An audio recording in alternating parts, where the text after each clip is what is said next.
नमस्कार। मैं पंडित हर्षय पानीकर आप सबका मेरे भाग्य चक्रधि फॉर्चून टेलर कार्यक्रम में बहुत बहुत हार्दिक स्वागत करता हूं। आज हम बात करने जा रहे हैं भगवान नरसिंह की। भगवान नरसिंह का जो प्रकट उत्सव है कल 30 अप्रैल 2026 को मनाया जाएगा। इनका जो प्राकट्य हुआ था वो वैशाख मास की शुक्ल पक्ष की चतुर्दशी तिथि को हुआ था, सायंकाल के समय में। हम सभी को जैसे ज्ञात है कि हिरण्यकश्यप जो है उसको वरदान प्राप्त था, ब्रह्मा जी से वरदान प्राप्त किया था, ना मैं दिन में मरूँ, न रात में मरूँ, न घर में मरूँ, न बाहर मरूँ, और न किसी जानवर से मरूँ, न किसी इंसान से मरूँ। तो इस दुनिया में तो ऐसा कोई नहीं है कि जो अजर अमर है, मृत्यु सबको आनी है। तो इसलिए भगवान जो हरि विष्णु हैं उनके द्वारा एक रूप धारण किया गया जो आधा इंसान का और आधा सिंह का था। ये नरसिंह अवतार कहलाए। और ख़ास करके इसमें हमें जो बात एक सीखने को मिलती है कि हमारा यदि विश्वास है तो भगवान हर कण कण में विराजमान है। जैसे भक्त प्रहलाद, उनके द्वारा बताया गया कि हर कण में मुझको, हर इसमें मेरे को भगवान दिखाई देते हैं। आपने पिताजी को भी बताया कि आप में मुझको भगवान ही दिखाई देते हैं। तो जैसी दृष्टि वैसी सृष्टि, ये इसका कहने का अर्थ है। तो आप देखोगे, मानोगे तो हर चीज़ में भगवान है, ईश्वर का वास है। तो और एक बात कहना चाहूँगा कि यदि आप पुकारोगे अपने दिल से तो भगवान कहीं पे भी हाजिर होते हैं, बस आपको जुड़ना आना चाहिए। तो इस दिन जो है हम क्या कर सकते हैं, देखिए एक विशेष और चीज़ है, शास्त्रों में बताया गया कि यहाँ पे मैं लक्ष्मी प्राप्ति के उपाय और साथ में ये बताने आया हूँ कि अपने आप को आप कैसे प्रोटेक्ट कर सकते हैं, एविल आई से कैसे प्रोटेक्ट करें और लक्ष्मी की प्राप्ति कैसे हो। ये बहुत अच्छा संयोग है और ख़ास करके कल गुरुवार है। तो एक शास्त्रों में ऐसा बताया गया है कि जो भगवान दत्तात्रेय जी है और भगवान नरसिंह का एक ही युग में अवतार हुआ था।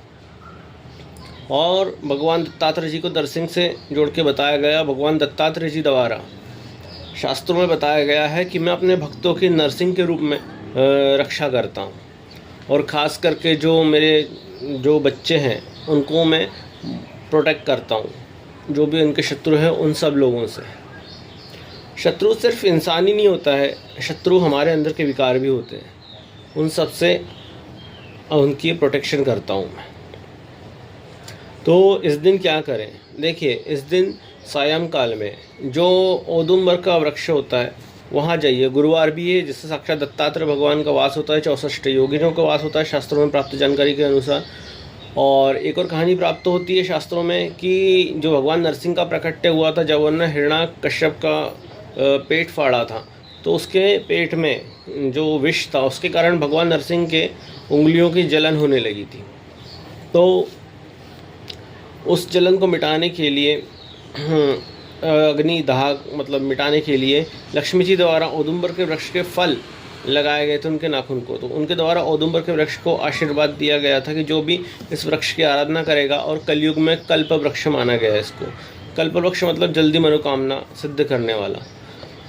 तो इस दिन वहाँ पे जाइए और उसका पूजन कीजिए और प्रार्थना कीजिए, और वहाँ पे महालक्ष्मी अष्टक का पाठ करें और सिद्ध मंगल स्तोत्र का भी पाठ करें तो ज़्यादा उचित है। और भगवान नरसिंह से प्रार्थना करें, और हो सके तो वहाँ से एक डगान लेके आइए, अपने दरवाजे पे लगाइए। और ऐसा भी वास्तुशास्त्र में माना जाता है कि औदुंबर के झाड़ की जो चौखट है वहाँ पे, तो अपने दरवाजे पे लगाने से गलत शक्तियों का आपके घर में प्रवेश नहीं होता और लक्ष्मी का आगमन निरंतर बना रहता है। और इस दिन अपने घर की चौखट का भी पूजन अवश्य कीजिएगा शाम के समय में, ताकि नकारात्मकता आपके घर से निकल जाए, कभी प्रवेश न करे और लक्ष्मी का वास सदैव रहे। शाम के समय में अपनी चौखट का पूजन अवश्य करना चाहिए, दिया आदि जलाना चाहिए। भगवान नरसिंह का ज्योतिष में किस ग्रह से संबंध है, और इस दिन सिर्फ एक प्राकट्य नहीं हुआ था, इसमें 4 अवतार हुए थे। एक भगवान नरसिंह का हुआ था, वो अपने शक्ति के इसमें इतने चूर थे कि इनको शांत करने के भगवान श्री महादेव जी को शराब अवतार लेना पड़ा था। फिर इन दोनों के बीच युद्ध होने के कारण माता पार्वती को माँ प्रत्यंगिरा का अवतार लेना पड़ा था, और फिर शराब अवतार और ये अवतार मिलकर के एक भैरुण का अवतार हुआ था, एक प्रकार का पक्षी भैरुण, तो उसका अवतार हुआ था। तो इस दिन जो है घर की नकारात्मकता दूर हो, इसके लिए क्या करें, आप शाम के समय में दिया आदि करें, अपने चौखट का पूजन करें, और जो है नमक मिला हुआ पानी पूरे घर में छिड़के भगवान नरसिंह का नाम लेकर के, और हल्दी मिला हुआ, इससे आपकी घर की नकारात्मकता दूर होगी। और पीली सरसोले सब घर में बिखरा दे, और भगवान नरसिंह का जो मंत्र है, खास करके बीज मंत्र है शौम, शौम बीज मंत्र भगवान नरसिंह का बीज मंत्र बना गया, और क्षम क्षम ये बीज मंत्र बताया गया प्रत्यंगिरा जी का। तो ये जो मंत्र है, इसका आप बीज मंत्र का आप जप कर सकते हैं, और एक बीज मंत्र का मन में धारण करें, खास करके जिसको रात्रि में नींद नहीं आती है, जिनके बच्चों को नज़र लग जाती है, तो ये एक काल है कि जहाँ आप मंत्र सिद्धि कर सकते हैं। तो इस समय क्या करें कि भगवान जो हरि नारायण है उनका ध्यान करें, नरसिंह भगवान का शाम के समय में। यदि वो अपना आकर्षण बढ़ाना चाहते हैं तो विष्णु जी का कोई भी आपका मूर्ति होंगे, कृष्ण जी है, जो भी उनका अभिषेक करें केसर के जल से, वो जल, और प्रार्थना करें कि आपको जैसा आकर्षण प्राप्त है वैसे मुझे भी आकर्षण प्राप्त हो, आप अट्रैक्ट हो लोग आपकी तरफ, आपकी पर्सनालिटी में निखार आए।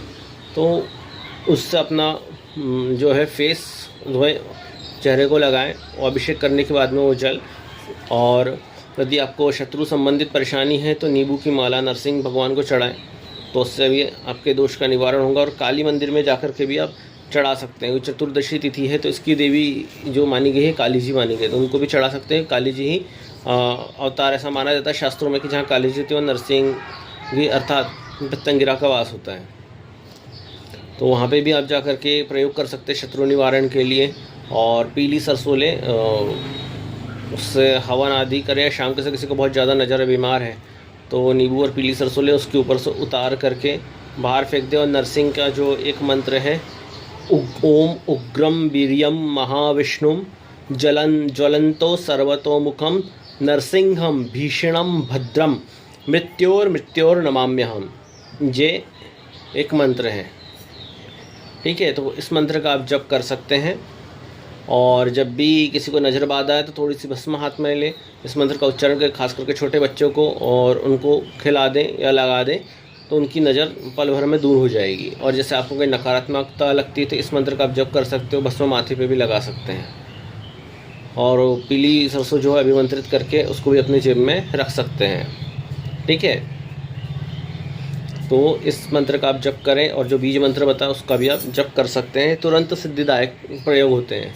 और ज्योतिष में भगवान नरसिंह का संबंध जो है वो बताया गया पूर्वाषाढ़ा नक्षत्र से, लक्ष्मी नरसिंह का एक साथ में। और औदुंबर का जो वृक्ष है पूर्वाषाढ़ा नक्षत्र का वृक्ष बताया गया है, तो इस दिन औदुंबर के वृक्ष की पूजा करें। और धनु राशि में ये नक्षत्र आता है, और धनु राशि धर्म की राशि बताती है, तो धर्म की रक्षा के लिए भगवान नरसिंह ने अवतार लिया था, अधर्म का नाश करने के लिए, तो होना है धर्म की स्थापना करने के लिए और अपने भक्तों की रक्षा के लिए। तो इस दिन ये आप प्रयोग करें जो मैंने बताया है।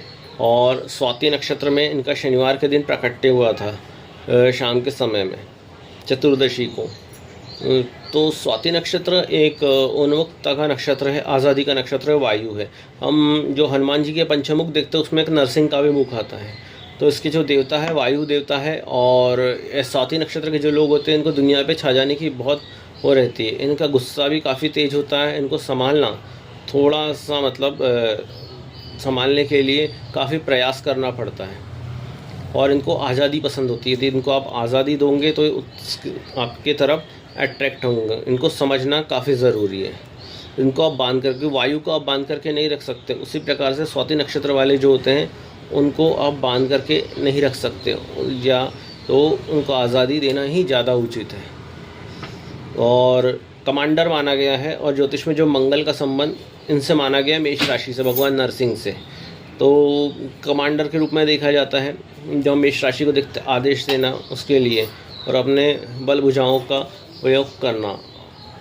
तो इस दिन आप जाएं भगवान विष्णु के मंदिर में, वहाँ ये प्रार्थना करें। और अपने घर पे भी आप कर सकते हैं। तो आशा करता हूँ आपको मेरा ये चैनल कार्यक्रम पसंद आया होगा, तो सब्सक्राइब करें और मेरे इस चैनल को लाइक और फॉलो अवश्य कीजिएगा और भी ऐसी महत्वपूर्ण जानकारी के लिए। नमस्कार।